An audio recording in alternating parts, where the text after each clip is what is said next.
రామాంతపూర్లో జరిగే శివరాత్రి సంబరాలకి వెళ్ళే ముందు మీకందరికీ welcome back to my channel Siri Parichayam. ఈరోజు శివరాత్రి సందర్భంగా మా ఫ్రెండ్స్ పిల్లలు స్కూల్ తరపున డ్యాన్స్ వేస్తున్నారు సంబరాలకి, శివరాత్రి సంబరాలు. పిల్లలు రెడీ అయ్యింది చూస్తే ఎంత ముచ్చటగా ఉన్నారంటే అబ్బా, నాకైతే నా స్కూల్ డేస్ గుర్తొచ్చేసి ఆ ఎక్సైట్మెంటే వేరే లెవెల్ ఉంటుంది. నాకేమో డ్యాన్స్ చేయడం అంటే చాలా ఇష్టము. స్కూల్ డేస్‌లో ఇష్టం ఉంటది. ప్లస్ భయం ఉంటది. స్టేజ్ ఫియర్ అయితే చాలా అంటే చాలా ఉండేది. స్కూల్‌లో చిన్న చిన్న ఫంక్షన్స్ చేస్తారు కదా! చిల్డ్రన్స్ డే అలాగా ఒకరోజు చిల్డ్రన్స్ డేకి మా ఫ్రెండ్ సాంగ్ పాడడానికి వెళ్తుంటే నేను కూడా వస్తా అని చెప్పి పాపం తనతో పాటు కలిసి పాట పాడాము. నేను పాడాను. ఒక లైన్‌లో నుంచి ఇంకో లైన్, ఇంకో లైన్‌లో నుంచి ఇంకో లైన్‌లోకి వెళ్ళిపోయి పాటను కింద నుంచి పైకి, పైనుంచి కిందకి పాడేసా. మా అమ్మాయి పాడే పాటని నేను మొత్తం స్పాయిల్ చేశా నాకున్న ఫియర్‌కి. అలా అని మళ్ళీ కామ్ అయ్యేదాన్ని కాదు. డాన్సుల్లోకి కూడా వెళ్ళేదాన్ని. కాకపోతే గుంపులో గోయిందగా ఉంటాయి కదా సాంగ్స్. అంటే ఒక 5, 6 మంది కలిసి వేసే సాంగులకే వెళ్ళేదాన్ని. కానీ ఎంత భయమున్నా అదొక ఆరాటం.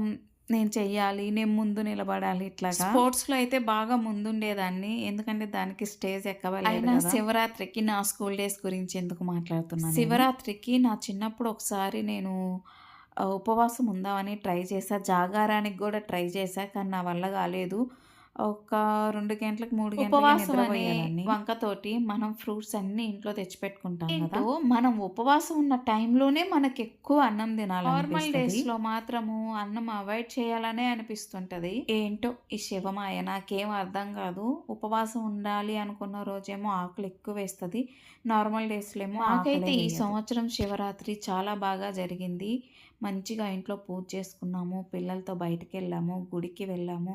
అండ్ ఇలా శివరాత్రి సందర్భంగా చేసే సంబరాలు కూడా చూసాము. పిల్లలైతే చాలా బాగా అందరూ అమ్మాయిలే మంచిగా బాగా రెడీ అయ్యారు. అసలు ఎంత ముచ్చటగా ఉన్నారంటే ఒక్కొక్కరు. ఎంతైనా 10th క్లాస్ వరకు ఉండే ఆ లైఫే వేరసల.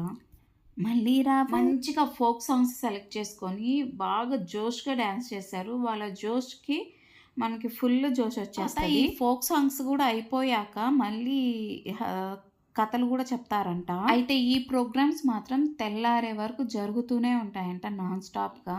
ఎప్పటిలాగే ఆ శివయ్య కృప మనపై ఉండాలని మనస్ఫూర్తిగా కోరుకుంటున్నా.